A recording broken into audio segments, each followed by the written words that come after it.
ज्यादा जानकारी के लिए संवाददाता सनी हमारे साथ जुड़ रहे हैं। सनी, स्कूलों में छुट्टी को लेकर के काफी कुछ बदलाव किए गए हैं शिक्षा विभाग की तरफ से, क्या कुछ बदलाव है दर्शकों को बताएं।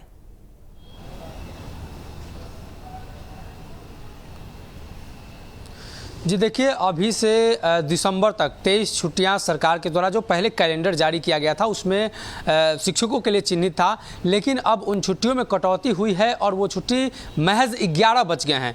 दरअसल छठ पर्व को लेकर जो छुट्टियां दी जाती थी, दशहरे में जो छुट्टियां दी जाती थी, रविवार की जो छुट्टियां हैं उसे अगर जोड़कर देखा जाए तो कहीं ना कहीं शिक्षकों की जो छुट्टी है उसमें थोड़ी सी बढ़ोतरी देखने को मिलेगी। लेकिन अगर रविवार हटा दिया जाए तो कहीं ना कहीं अभी से दिसंबर तक छुट्टियां थी उसमें पूरी तरीके से जो कटौती की गई है। और सबसे महत्वपूर्ण बात यह है कि महिलाओं के द्वारा जो निर्जला व्रत किया जाता है उस व्रत के दिन छुट्टियां रद्द की गई हैं, तो कहीं ना कहीं ये काफी महत्वपूर्ण है, जिसको लेकर विवाद हो रहा है। दरअसल बीजेपी तुष्टीकरण का आरोप लगा रही है कि अल्पसंख्यक का जो त्यौहार है उसमें तो किसी तरह के छुट्टी का कटौती नहीं की गई है, लेकिन हिंदुओं के पर्व में छुट्टी में कटौती की गई है, तो कहीं ना कहीं ये काफी गलत है। वहीं अगर बात की जाए तो महिला शिक्षिकाओं के अंदर काफी नाराजगी है। तीज जैसे पर्व में उन्हें स्कूल आना पड़ेगा, तो कहीं ना कहीं इसको लेकर भी उन्होंने स्पष्ट किया है।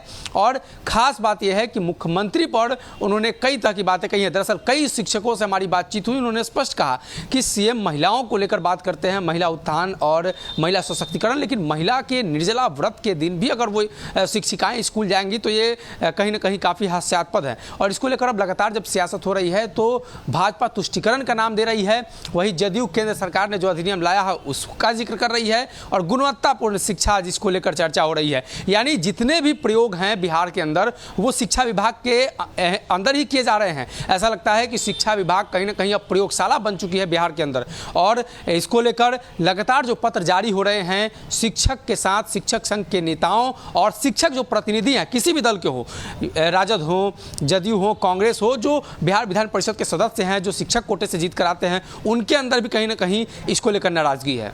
वहीं सर देखिए, अब आरोप लग रहे हैं कि दोहरा नीति अपना रही है सरकार। एक तरफ रमजान के समय में काफी ढील दी जाती है और दूसरी तरफ इधर हिंदू पर्व के समय में छुट्टियां काट ली जाती हैं, जबकि बिहार में छठ को महापर्व माना जाता है। 4 दिनों का ये पर्व होता है और ऐसे में सिर्फ 2 दिनों की छुट्टी लोगों को मान्य नहीं है।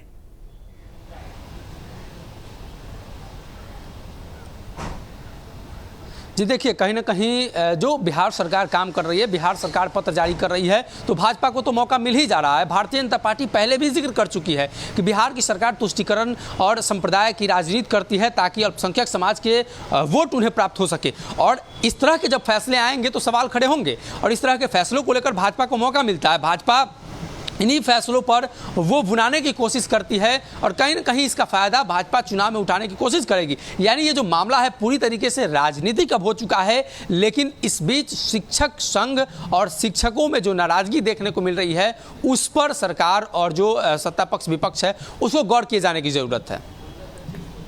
ठीक है सनी। वहीं देखिए सनी, इस मामले पर देखिए जमकर सियासत भी हो रही है। गिरिराज सिंह ने कह दिया है कि शरिया कानून लागू हो सकते हैं कुछ समय में, और गिरिराज सिंह एक बार नहीं बल्कि कई बार बोल चुके हैं।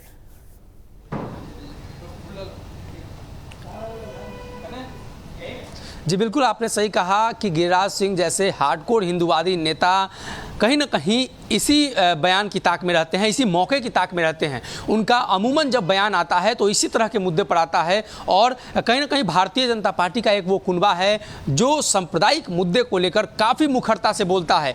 भारतीय जनता पार्टी कहीं ना कहीं उन मुद्दों को लेकर भले ही स्पष्ट तौर पर प्रधानमंत्री नरेंद्र मोदी या शीर्ष नेतृत्व ना बोले, लेकिन ये वो नेता हैं जो लगातार बोलते हैं। और जो बिहार सरकार का क्रियाकलाप देखने को मिल रहा है कहीं ना कहीं इससे ऐसा कई बार प्रतीत होता हुआ दिखाई दिया है। भाजपा ने सबूतों के साथ पेश किया है, लेकिन बिहार सरकार जो अपनी दलीलें दे रही हैं कि बिहार के अंदर सभी धर्म, सर्वधर्म सम्मान की बात होती है, सभी धर्मों को लेकर मुख्यमंत्री चलते हैं, मुख्यमंत्री छठ पर्व भी मनाते हैं, मुख्यमंत्री ईद की शुभकामनाएं भी देते हैं। अक्सर देखा गया है सीएम नीतीश खुद छठ पर्व में मौजूद रहते हैं। तो कहीं ना कहीं भाजपा जो आरोप लगा रही है, जदयू लगातार उसका काउंटर कर रही है कि इस तरह का कोई मामला नहीं है। शिक्षा विभाग है तो विभाग को कैसे सुचारू रूप से चलाया जाए, और जो अधिनियम केंद्र सरकार ने लाई है, केंद्र सरकार ने जो कानून बनाया है उसी कानून के अनुरूप ये सारे काम हो रहे हैं, तो इसमें कहीं से अनुचित नहीं है। और जदयू ने तो स्पष्ट कहा है कि भारतीय जनता पार्टी को हर बात में संप्रदाय दिखता है, और यही वो वजह है कि भाजपा और जनता दल यूनाइटेड, ये जो दो दल हैं, लगातार अगर विपक्ष में होते हैं तो इसी मुद्दे पर आमने सामने रहते हैं, और वो सत्ता पक्ष में भी इसी मुद्दे पर आमने सामने रहते हैं। ठीक है सनी, बहुत धन्यवाद आपका तमाम जानकारियों के लिए।